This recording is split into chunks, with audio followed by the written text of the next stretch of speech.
welcome to Stone Unturned. I am so happy that you came to join me today. I have a very special show with my homegirl, Jeania, in the building. Just Jeania, enough said. Y'all already know who she is. Let's just dive on in. Jeania.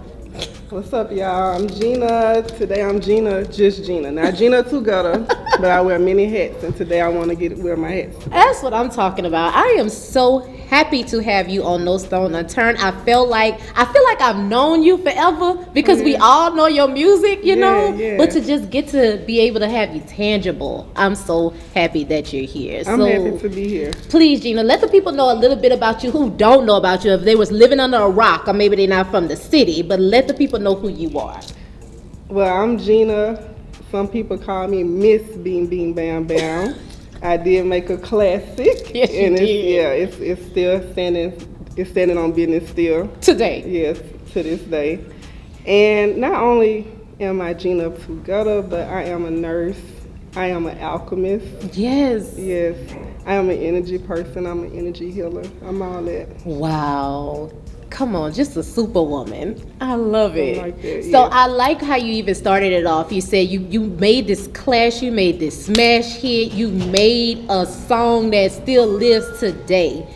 Do people still see you as Jeania too Gutta? Like, are they not gonna, they don't want to take that hat off you? Yes. Well, a lot of people don't really get to know the real me. Mm-hmm. So they assume that that's the only part of me. Right. Jeania too Gutta. Right. You know, but that is so much more. There's so many more layers, you know, Yes. than just that. And But- as a woman too, you know what I'm saying? Just as a woman, we still have to hold so many hats. I gotta be a mama, I have to be the bus driver, Exactly. I gotta be the teacher, I have to be the nurse, I have to be all of this in one hat. Right. And then for you to have such a standout hit and still wear all these other hats, are you ever in the medical field and they recognize who you are and then you have to go right back to being like I just had a patient the other day. I went in to get a patient his medicine. He was like, they told me you know how to rap. Can you just spit a few little bars for me? I'm like, I'm gonna play something for you tomorrow. But yeah, it happens all the time. But I normally I go in and I just want to be me. I don't want them to know that part of me, but eventually it comes out. And it's not that I don't want them to know that part of me. Everywhere I go, I have to find that balance. You know what I'm makes saying? sense. I have to find that balance because, like I say, it's not just that. And it was a point of time where I would suffer from what's called cognitive dissonance. And I feel Tell us about it. so it's like when you get to a place where you've educated yourself, you've researched so many different things. I researched myself. I got to know who I really am as a person. And I also studied this world and what's going on in this world. And it's like, it's things you know that are right and things that I know that I should be doing as a human being in this earthly realm. But then it's that gutter side of me. And it's like, how do I find balance with my shadow? You know what I'm saying? Like, how do I find balance with my shadow and still heal this world? Oh, how did you? Like, where did that come from? Are you still searching for that? And how did you find that? Like, every day it's gonna be a constant evolution. Like throughout my life, that's how I feel. It's gonna be a constant evolving of me as a person. And I feel like every person, every human being should constantly be striving to evolve. We should never stay the same. oh, I love the way you say that. So when you say constantly evolve, do you feel like you live different lifestyles? Like, do you feel like, Definitely. I was dead in one life, like I've lived different portions of my life? Yes. I've heard people say that. Yes, like, definitely. at that part of my life I was this, at this part of my life I was that. Did you have that? Yes, and I think that's part of my purpose and who I am as a person, to be able to have experience and learn and then teach, if that makes sense. Yes, indeed. Yes, it does. With a hit like Bing, Bing, Bam, Bam, were you met with the disposition that you were a fighter? Or did people, were they able to differentiate the artist from the person? Well, the artist was a fighter. Not saying that Bing Bing Bam Bam was a fight song, because it wasn't. It was a pill song, a jig song. Yeah. It wasn't Tell the girls today. Song. It wasn't a fight song. Yeah. So that in itself is something that I suffer cognitive dissonance about, because like come on, sometimes I be just say like back in those days we had ringtones, and like your phone might ring and I'd be at the doctor's office or anywhere in the store, and I hear my song Bing Bing Bam Bam playing at somebody's ringtone. That part. And then like I remember this one time. How did that feel though? You know what? It was surreal.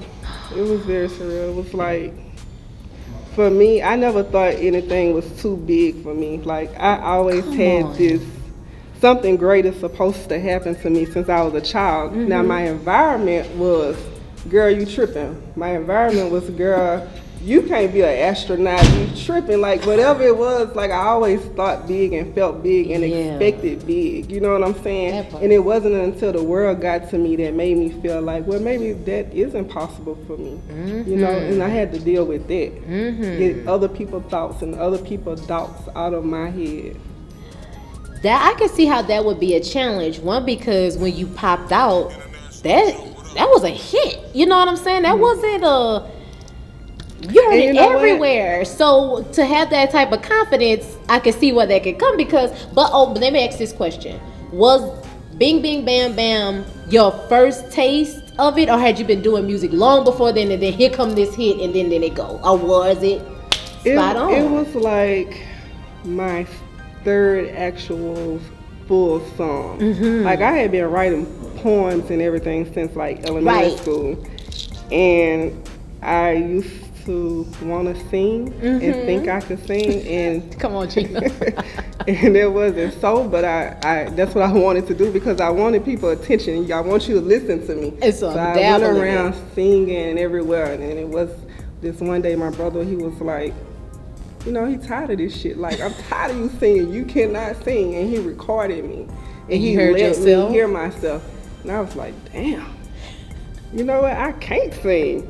But I still want your attention. So I'm going to write some raps. And I'm going to rap these raps. And you're going to still listen to me. Okay. So that was my attitude about that door being closed in my face. Okay, I can't sing. So what? You still going to listen to me? That part. Yeah, that's how I felt. Wow. Now that you have this, now you got this hit on the radio, you popping, what's next? Did you feel like, okay, I'm gonna run with this rap thing, this my thing, I'm going with this? Because honestly, now I hear you a nurse, you all these different, you're an alchemist. Okay, so honestly, like, present day, I might reach out to an artist and be like, hey, do you have a mentor? You know? That's good, and sometimes they say yes, sometimes they say no, and I'm like, if they say no, well, hit me up once a week so we could talk, you know, because I wish during that time I had somebody to say, girl, like somebody who wasn't trying to win off of me, but somebody who genuinely wanted to see me win, come to me and say, hey, this is how you need to move with this record. But everybody that was coming to me was like, hey, this is how I can win off of you. Can I get a piece of this? So yeah. Thank you for doing that. Thank you for seeing artists coming up and asking them, do you have somebody who could just help navigate you? Right. Because that's a big thing. Right. Learning the game and just not having anybody. So you didn't have that. And I don't think anything we go through is by chance. That part. If I went through it, I experienced it, I learned from it, I did that to be able to give it to somebody else. It makes nothing else makes sense to me. Oh, word. You know? I didn't experience it to be bitter about it. That's crazy. Word. You know what I'm saying? That's a word. Yeah. What was your experience with the music business? Was it fickle for you? Was it or were you just like, I'm coming out of it, I don't want to do this no more? How was it for you? My experience was, it initially started off as fun. Like, this is what I'm doing because I like doing it. I enjoy making music. This is fun for me. And then it turned into a monster. Like, really? It's way more than what meets the eye. Really? Yeah. And so it be in a spiritual way, in all kind of. That's good. In all kind of ways, it's more to it than what meets the eye. And I got to experience something that a lot of people would never get to experience on the spiritual side of music. I see, and I've heard people say how it could change them. You know, it kind of creates a monster, or it creates that personality in you that you didn't know, or that ego that you didn't really know that you had. And something about the industry, it has a way of being able to awaken that part of you. Yeah, I'm not gonna go into too much detail. That makes sense, though. I'm gonna tell you about the moment where I felt that ego being awakened in me. And I know Joe mentioned something earlier about the limo night, right? Okay, so the guy who was managing us in the music, his name was Pizza Man, right? Okay. The Thug's lawyer, right? Okay. Okay, so this particular night we did a show. It was I think the show was in Baton Rouge that night. Yeah, it was. But we had been all over. Like, we had went to Pensacola, recorded an album at Roy Jones Jr. Studio. Come on. Like, we had been moving around. Boots on the ground. So, but this night in the limo, Pizza Man, he was like, don't you enjoy this life? Look around. I mean, look outside. So, look outside the limo. They got people standing outside. Bing, bing, bam, bam. Like, they excited to see me. Yeah. I was like, don't you love this? And I'm like, yeah. I do love this. I do love this. You know what I'm saying? Now, it's 2025, right? Okay. But this time, polygamy wasn't a big topic. Like, I don't think I had even heard of polygamy during this time, right? Right. So, Pizza Man, he had been around us for a while, so he had different women working for him in his different businesses, right? Okay. And one of the businesses was this lady. She worked in his spa. Then they had one lady. She was over his music management. Then they had another lady who was over the law business, right? So all these ladies was in the limo at this time. So he put his arm around one of them. And then he put his arm around the other one and kissed her, and he kissed that one. He was like, you could just have all of this. You know what I'm saying? So I'm like, what the fuck going on here? You know what I'm saying? Like, I'd have been around these people for at least a year at this time. What's going on? Now it's time for you to know what's up. So, yeah, so I'm like, well, it is what it is, what they got going on. I don't know, but I do like this life. Like, I feel lifted. I feel high. I feel something right now that I've never felt before. So kind of unconsciously in my heart and in my mind, I'm accepting something. You know what I'm saying? When you hear about people signing their souls over to the devil and signing their life over, it's not a physical contract. Like, I'm not sitting up here meeting with Lucifer and I'm signing a physical contract, but I'm making a conscious decision to give myself to whatever their greater good is. You know what I'm saying? Yes, and kind of ma'am. subconsciously, I was like, whatever come with it, I want it. You know what I'm saying? But that particular night, something bigger than me, something supernatural, it intervened. What? And so when people like, what happened to Bing Bing Bam Bam? Why y'all start rapping? What happened to y'all? It started that night because something bigger than me was intervening and changing the direction of my life. I could have kept going to the studio, could have kept making Gutta music. It could be wife number 4. All that. all that. But something was like, this ain't what I want for you.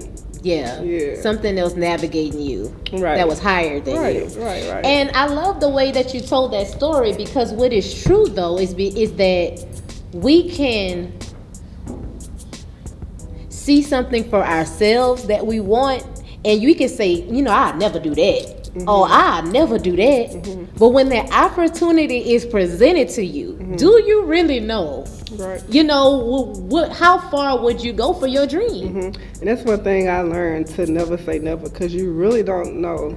You know, you don't know. Unless it's like certain things you got to stand on business, stand on law, stand on principle. But sometimes you really don't know how you would move unless you faced with a situation. That part.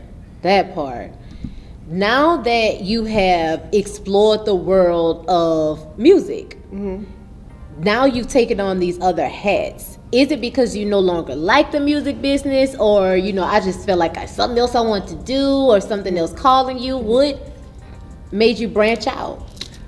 I love music. I love creating, and it doesn't necessarily have to be music. I love creating, but what made me branch out was that thing that was guiding me, that thing that changed my direction. It sent me different places. You know what I'm saying?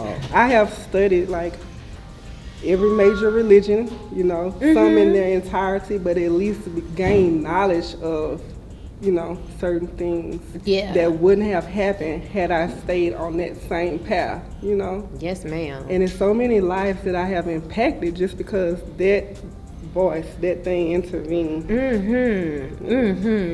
Now that you have opened these doors to these new facets of your life, have you found new Ginas in all of those different lives? Like, yes. I didn't know I had that in me. I didn't know I had that in me. How'd that go? Definitely. And this one is gonna sound crazy as hell, but I'm gonna tell it to you anyway. Damn bitch. I know you done heard I know you heard when Kevin Gates was like, he put his hand on the battery and charged the battery. You heard that story? I've heard it. And I know a lot of people was like, that's probably some bullshit. You know what I'm saying?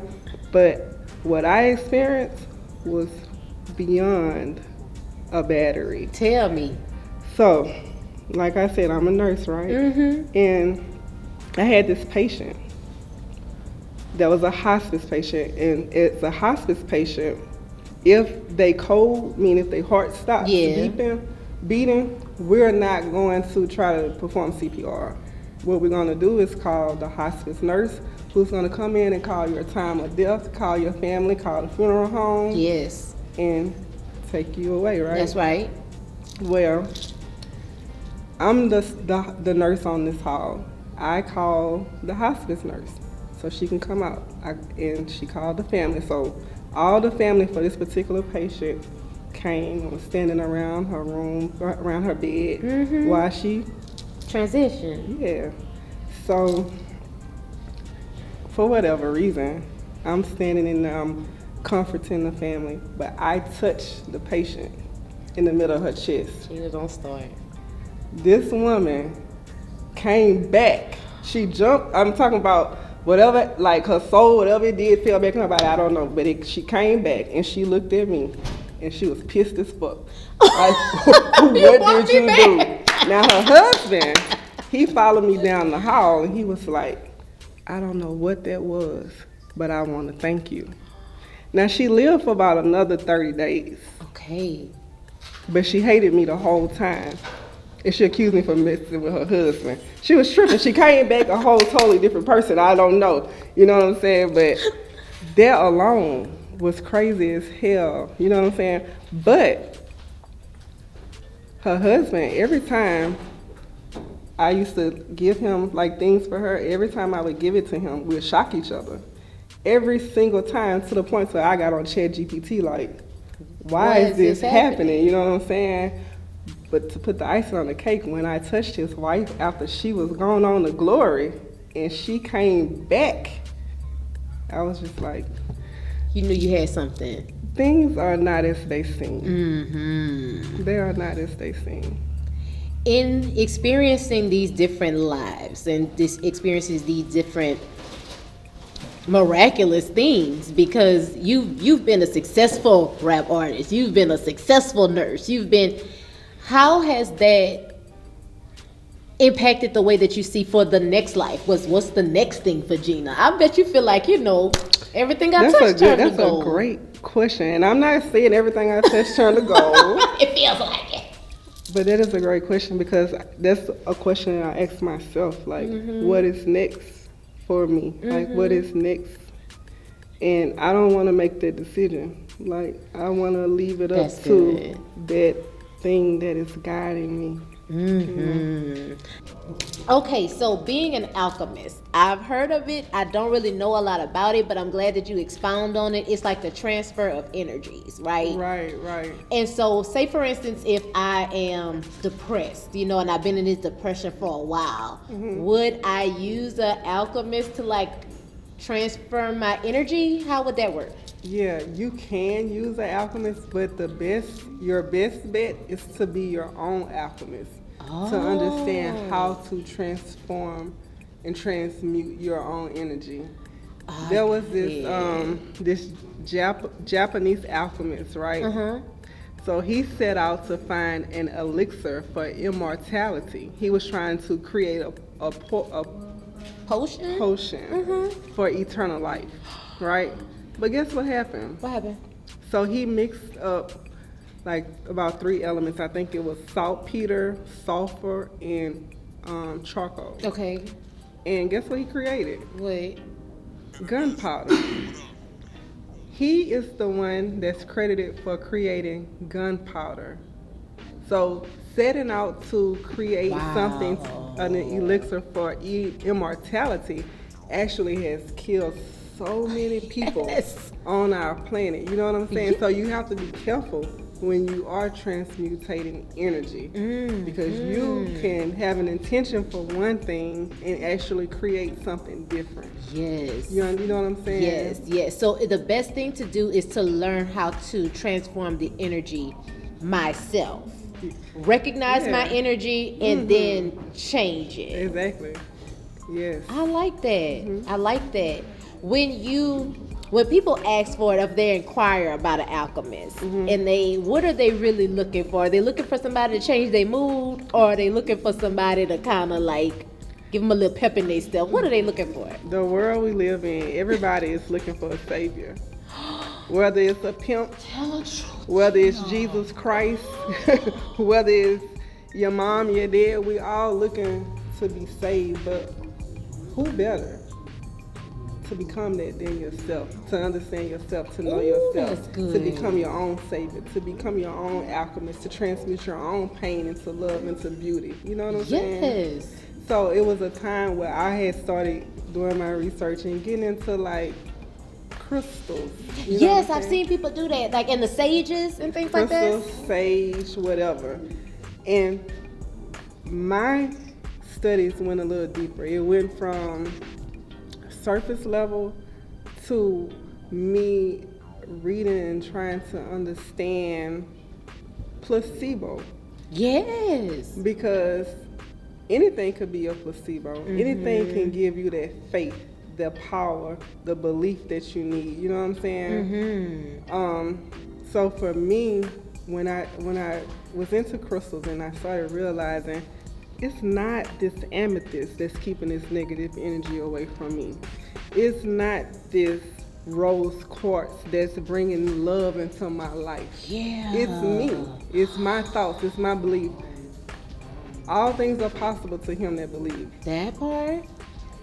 As a man thinketh, so is he. Preach, Gina. And it wasn't until I started trying to understand this universe, understand God for myself, that I was able to understand what I had read in the Bible and other religious texts. Come on. You know, that the tongue is powerful. Everything being energy started to make sense to me. You know what I'm saying? So when you started getting these enlightenments about alchemy and your energy and things like that, did you realize there was a lot that you needed to change about you, or was it a lot that you felt like you needed to embrace about you other than change about you? Definitely embrace. Yeah, definitely. At one time I thought it was change. Me too. Until I met someone who told me you have to make friends and make peace with your shadow. You don't separate yourself from your shadow. All the days of your life, your shadow shall follow you. That's real. It's never a time where your shadow isn't with you. So I had to learn how to live and embrace my shadow. And not just say, hey, I'm not going to be Jeania of Gutta anymore. Yes. But I am going to evolve Jeania of Gutta to be a person who come from the gutter, who have experienced gutter shit, to teach, to uplift. That's so good. That's so real. Take the parts of me that I may want to in some ways change, but evolve it. Yeah. Don't take it away. Yeah. Evolve it. It was a time I wanted to take it away. I didn't want to associate with that part of me. But that part of me creates power, because what woman or what female or what person from the streets, from the hood, from the gutter, want to listen to somebody who's always been righteous? You know, I haven't always been righteous, but I strive for righteousness, you know? Yes, ma'am. And people try to make you feel ashamed of not always knowing. But you should never be ashamed of what you don't know. You should never be ashamed of what you don't know. But once you gain that knowledge and that wisdom and that understanding and still choose to go in opposition of that, that's when you blame yourself. That's right. That's when you choose ignorance. Yeah. Oh my God, Gina. Ignorance is bliss. Yeah. It feels good. Yeah. Yeah. But awareness is powerful. You better say that. Yeah. I feel awareness on you. Like, I feel like you know who Gina is. Like, I felt you embody Gina. I can't tell you who Gina is. Gina's sitting here. Gina knows who she is. Right. I heard you say a few minutes ago, it was a time when you didn't even want to be associated with old Gina, to Gutta Gina, right. Or, you know, I didn't want that part of me to be a definition of who today's Gina is. Yeah. How were you able to bring all those Ginas into one? You know, how were you able to do that? That energy that is bigger than us, it knows what we need. It knows who we need. And sometimes, I know you probably heard, like, in the Bible, that the word can come from a donkey. The word can come from anybody, a crackhead, your friend, your mama, anybody. It's up to you if you're going to receive that word, meditate on that word, understand that word, you know. Yeah. Change the direction of your life because of that word. And as I mentioned earlier, someone came in my life and told me to embrace my shadow. You don't have to be ashamed of your shadow. That part. Yeah, embrace it. It is a part of you. Man, you dropping gems in here today, Gina. You really are. I mean, to be able to live that life, you know, back then it was like you say, it was a pill popping era. It was, you know, a time when you fit the persona of everything that a bad bitch was, you know, and that ego or that persona can carry you through your years until you almost chasing that, you know, chasing that feeling. And for you to be able to evolve and become all of these different versions of yourself, that's powerful. That's really powerful. If there was a girl out there who feels like, you know, I'm just stuck in being her, you know, whatever she is, a dancer or a teacher, or, you know, what advice would you give them? Because you've lived so many different lives. Like when you were transitioning from to Gutta Gina to the next one, what was that thing you had to like kind of put your finger on to get to the next? It was getting to know who I really am. Because if you don't get to know who you really are, guess what? The world is going to tell you. They gonna give you your version of you, huh? Yes. And I recorded a song, and I wasn't trying to step on any toes, but it was just what was in my spirit. And in that song, I talk about how everybody's doing the same thing. Everybody's doing the same thing and not taking the time to get to know who they are for themselves. Like they are allowing this world, this system, to tell them how to look, how to wear, they tell us how to wear our hair, how to dress, you know, what's attractive. They tell our men what's attractive. You know what I'm saying? Yeah. So it put us as women in a certain place, in a certain mind frame. It's like, okay, well, this is what it seems our men are attracted to. Am I supposed to do this? You know what I'm saying? And if you're not comfortable with yourself, if you haven't taken the time to get to know the inner me, then you'll fall for it. And I ain't saying I ain't never fell for it, because I done fell for it plenty times. I done fell for it. But it's something about waking up in the midst of your shit. And like, Better say it, Gina. and like, damn, this is what I'm doing. But this is not me. This is who I am, and I can walk in my truth. I can walk in my authenticity. You know what I'm saying? And it's a whole different ball game once you do that. That part. See that energy around you that was stagnant because you was trying to be like everybody else. That energy around you starts becoming magnetic, and you start drawing those things into you that are you. That's supposed to guide you. It's supposed to create for you. Yes, ma'am. But you can't expect to attract that being somebody else, being who they told you to be, you know? Yes, ma'am. How does it feel seeing all of these kind of like little Ginas come up? Like, honestly, the only little Ginas I see are the ones that I gave birth to. You know, I got two daughters. And I pray to God they never fall victim of this system. Yeah. You know what I'm saying? I pray to God they know who they are. You know what I'm saying? That was good. I like the way you answered that. It's other people that I care dearly about that I pray the same prayer for, if that makes sense. Yes, indeed. Yes, indeed. Well, now that you're in this stage of life, you know, you've lived a couple of different lives. Do you ever see yourself maybe coming like head first back into the music? Like, I'm just going head first. Head first back into the music.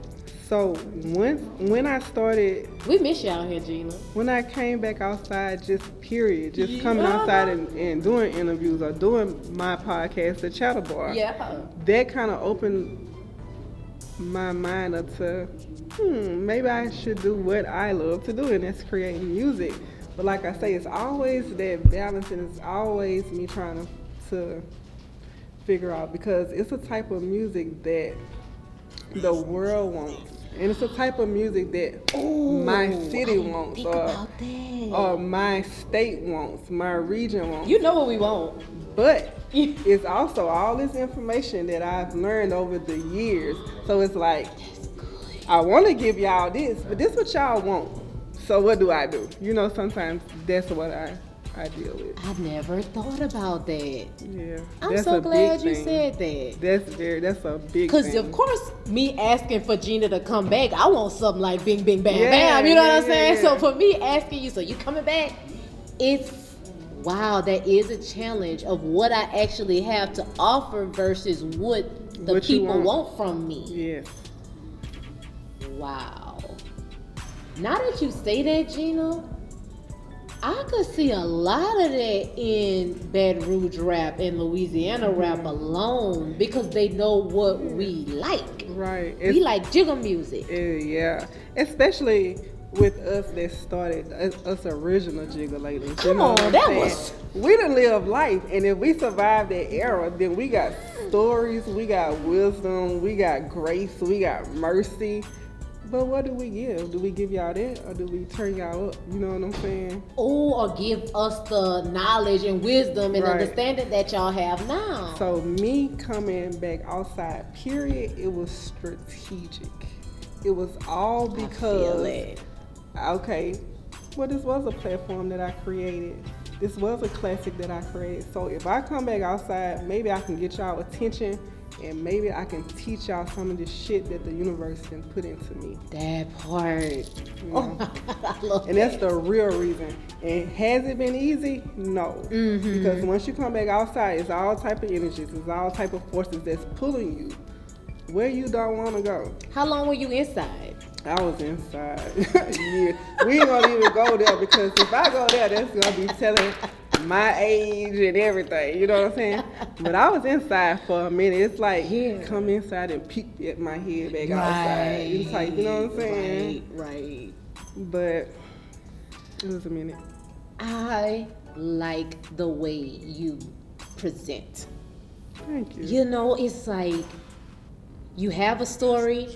I know her, she's been through something, but man, look at her grace on her life. You know, look where she is now. Look how she's able to speak about it. Look at the way she's able to elocute her emotions or how you feel. You know, a lot of times back then, what I've heard that a lot of people say, I gotta put it in the music. You know, I put it in the music because this is the way that I express myself.